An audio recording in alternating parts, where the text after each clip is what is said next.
Assalamualaikum warahmatullahi wabarakatuh. Bismillahirrahmanirrahim. Alhamdulillahirabbil alamin. Assalatu wassalamu ala asrofil anbiya'i wal mursalin sayyidina wa maulana Muhammadin wa ala alihi wa sahbihi ajmain. Amma ba'd. Di sini saya menyelesaikan ujian tengah semester yaitu Math Mapping mata kuliah Ilmu Komunikasi yang diampu oleh Ibu Rizkiatul Hasanah Yesus Emsos. Perkenalkan, nama saya Nur Latifa, nomor induk mahasiswa 210104030046. Di sini saya akan menjelaskan beberapa materi dari kelompok 1 sampai 6. Ke pembahasan kelompok 1 tentang pengertian ruang lingkup urgensi dan relasi ilmu komunikasi dengan ilmu dakwah. Pembahasan pertama yaitu pengertian ilmu komunikasi dan ilmu dakwah. Komunikasi dakwah terdiri dari dua kata yaitu komunikasi dan dakwah. Kata komunikasi atau communication dalam bahasa Inggris berasal dari kata Latin communis yang berarti sama.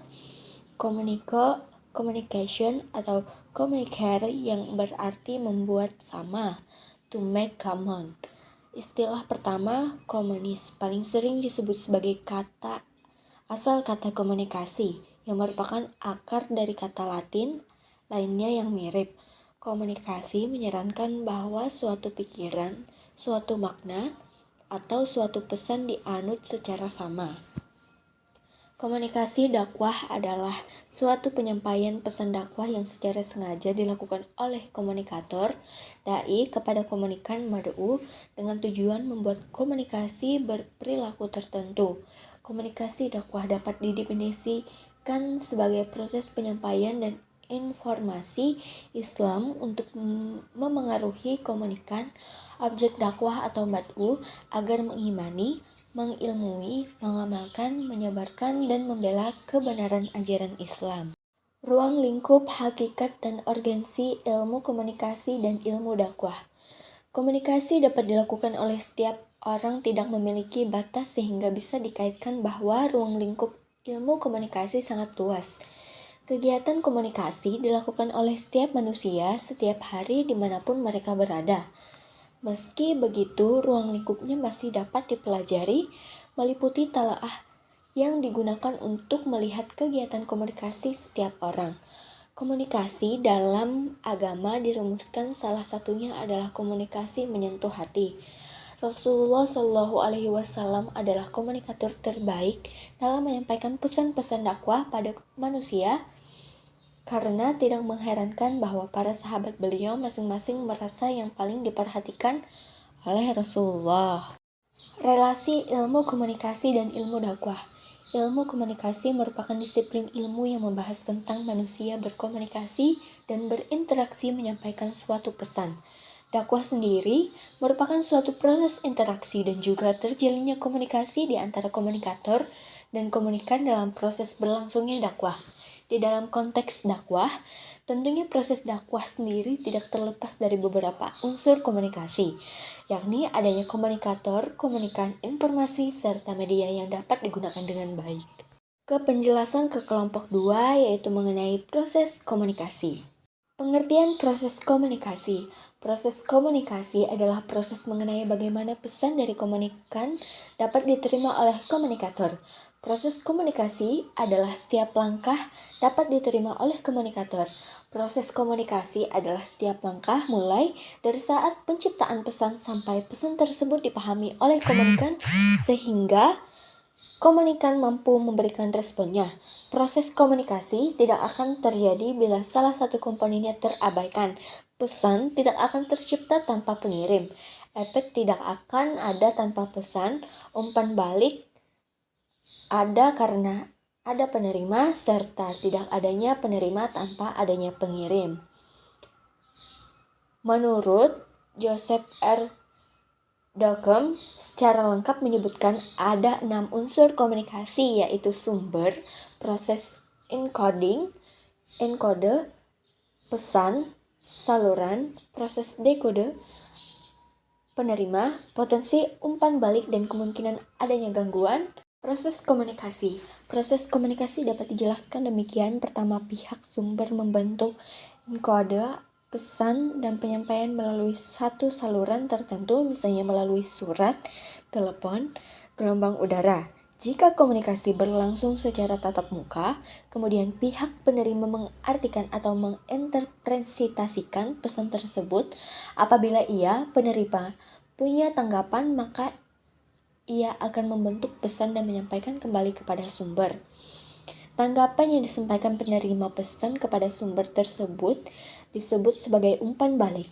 Pihak sumber kemudian akan mengartikan atau menginterpretasikan tanggapan tadi, dan kembali ia akan melakukan pembentukan atau penyampaian baru. Demikian proses ini terus berlanjut secara sekuler, di mana kedudukan sebagai sumber dan penerima berlaku secara bergantian. Cara efektif dalam proses komunikasi. Beberapa cara efektif dan efisien dalam proses komunikasi. Yang pertama, mendengarkan lawan bicara. Yang kedua, memberikan informasi dengan jelas. Yang ketiga, mengkombinasikan komunikasi verbal dan non-verbal.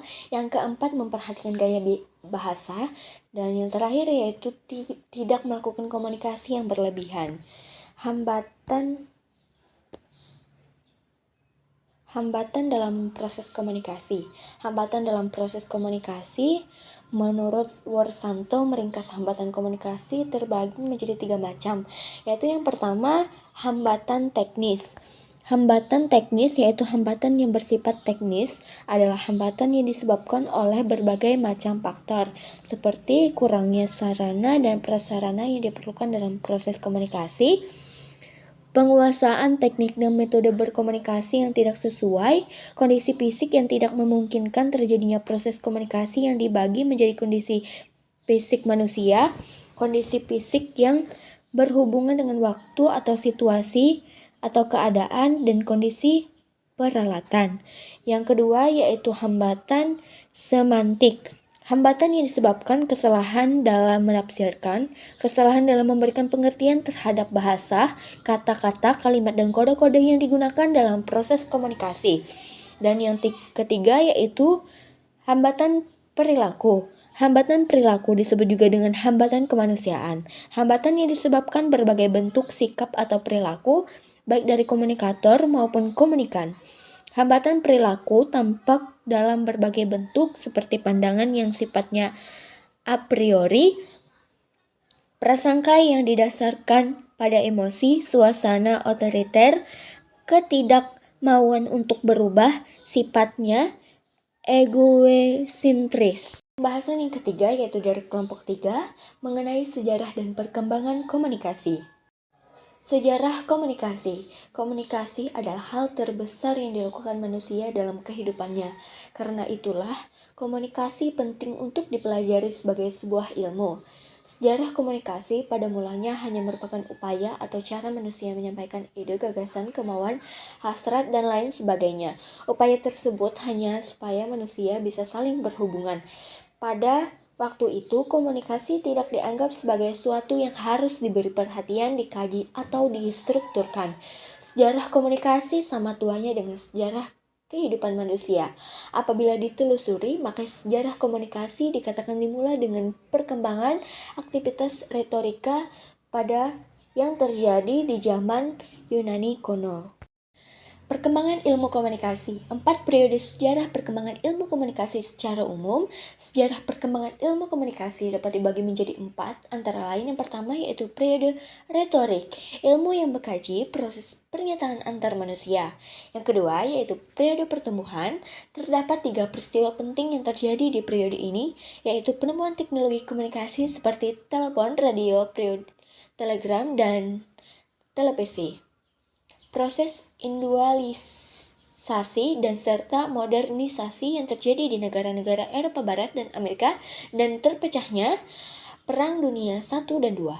Yang ketiga yaitu periode konsolidasi setelah Perang Dunia II sampai tahun 1960-an. Periode ini disebut dengan konsolidasi karena pada masa itu konsolidasi dari pendekatan ilmu komunikasi sebagai suatu ilmu pengetahuan sosial multidisipliner atau mencakup berbagai ilmu mulai terjadi. Yang keempat yaitu teknologi komunikasi 1960-an sampai sekarang. Sejak 1960-an, perkembangan ilmu komunikasi semakin kompleks dan mulai mengarah ke spesialisasi. Ke pembahasan yang keempat yaitu dari kelompok 4 tentang prinsip komunikasi umum maupun prinsip komunikasi Islam. Komunikasi umum, efektivitas seorang komunikator dapat dievaluasi dari sudut sejauh mana tujuan-tujuan tersebut dicapai. Komunikasi umum juga dapat diartikan sebagai kemampuan berkomunikasi interpersonal yang baik dan efektif sangat diperlukan oleh manusia agar dirinya dapat menjalankan semua aktivitas yang lancar. Komunikasi Islami. Dalam komunikasi Islami tentu memiliki prinsip-prinsip yang berhubungan dengan komunikasi. Salah satu konsep komunikasi Islam adalah komunikasi yang bertujuan untuk saling mengenal antar manusia untuk mewujudkan semangat ketakwaan kepada Allah Subhanahu wa taala. Komunikasi Islam adalah prinsip penyampaian pesan-pesan keislaman dengan menggunakan prinsip-prinsip komunikasi yang ada dalam Islam. Komunikasi Islam menekankan pada unsur pesan yaitu nilai-nilai pesan. Cara dalam hal ini tentang gaya bicara dan penggunaan bahasa. Pesan-pesan keislaman yang disampaikan dalam komunikasi Islam mencakup dalam ajaran Islam, kaidah iman, syariah Islam, dan akhlak ihsan. Perbedaan komunikasi umum dan komunikasi Islami. Yang pertama, komunikasi umum. Secara umum, hakikat dari komunikasi sering diarahkan dan dipahami sebagai proses penyampaian pesan dari sender ke receiver. Proses komunikasi tersebut dilakukan bertujuan untuk mencapai kesepahaman atau yang bisa dikenal dengan istilah mutual of understanding. Yang kedua yaitu komunikasi Islami. Tujuan komunikasi Islami adalah memberikan kabar gembira dan ancaman, mengajak kepada yang ma'ruf dan mencegah kemungkaran, memberi peringatan, menasihati ataupun menegur. Ke pembahasan yang kelima yaitu dari kelompok 5 tentang model-model komunikasi. Pengertian model komunikasi. Model adalah kerangka kerja konseptual yang menggambarkan penerapan teori untuk kasus-kasus tertentu. Sebuah model membantu kita mengorganisasikan data-data sehingga dapat tersusun kerangka konseptual tentang apa yang akan diucapkan atau ditulis. Model komunikasi juga merupakan gambaran yang sederhana dari proses komunikasi yang memperlihatkan kaitan antar satu komponen komunikasi dengan komponen lainnya. Fungsi model komunikasi menurut para ahli. Yang pertama, Gordon Weseman dan Larry Becker mengemukakan bahwa fungsi dari model komunikasi ada 3, yaitu melukiskan proses komunikasi, menunjukkan hubungan visual, dan membantu dalam menemukan dan memperbaiki kemacetan komunikasi. Yang kedua, Dutchman menyebutkan bahwa model komunikasi mempunyai 4 fungsi, yaitu mengorganisasikan kemiripan data dan hubungan yang tadinya tidak teramati, heuristik, menunjukkan fakta-fakta dan metode baru yang tidak diketahui, prediktif, dan pengukuran, yaitu mengukur fenomena yang diprediksi. Yang ketiga, dari Erwin D.J. Bosch yang mengatakan model dapat menyediakan kerangka rujukan untuk memikirkan masalah. Bila model awal tidak bisa memprediksi, ketika suatu model diuji, karakter kegagalan kadang-kadang dapat memberikan petunjuk mengenai kekurangan model tersebut. Sebagai kemajuan ilmu pengetahuan justru muncul dari kegagalan sebuah model. Yang terakhir, yang keempat, yaitu dari Raymond S. Ross, memberi penglihatan lain, berbeda dan lebih dekat.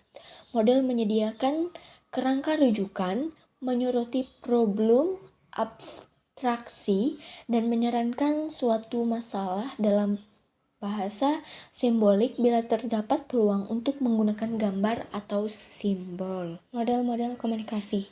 A. Model komunikasi linear. Model komunikasi linear adalah model komunikasi yang sangat sederhana dan menggambarkan komunikasi berlangsung secara satu arah. Model komunikasi linear diantaranya adalah model komunikasi Aristoteles, model komunikasi Maxwell, model komunikasi SMCR Berlo, dan model komunikasi Shannon dan Weaver. B. Model komunikasi transaksional. Model komunikasi transaksional dikembangkan oleh Parlon pada tahun 1970. Komunikasi transaksional adalah suatu proses personal karena makna atau pemahaman yang kita peroleh pada dasarnya bersifat pribadi. C. Model komunikasi interaksional.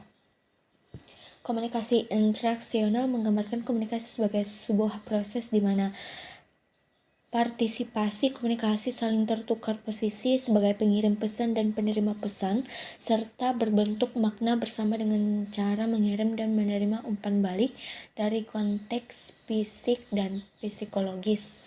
D. Model komunikasi konvergensi. Model komunikasi konvergensi sendiri didefinisikan sebagai suatu proses konvergen atau memusat dengan informasi yang disepakati bersama oleh pihak-pihak berkomunikasi dengan rangka mencapai kesaling pengertian atau konsensus. Komunikasi 3 tingkat. Sama halnya seperti tangga, komunikasi juga memiliki tingkatan. Awal sebuah komunikasi itu ada pada diri sendiri, intrapersonal. Lalu lanjut ke tingkatan kedua, yaitu ketika kita berkomunikasi dengan orang lain, disebut dengan interpersonal. Dan tingkat ketiga yaitu ketika diri Anda berkomunikasi dengan beberapa individu atau massa. Pembahasan yang keenam yaitu dari kelompok 6 tentang jenis, bidang, dan konteks komunikasi.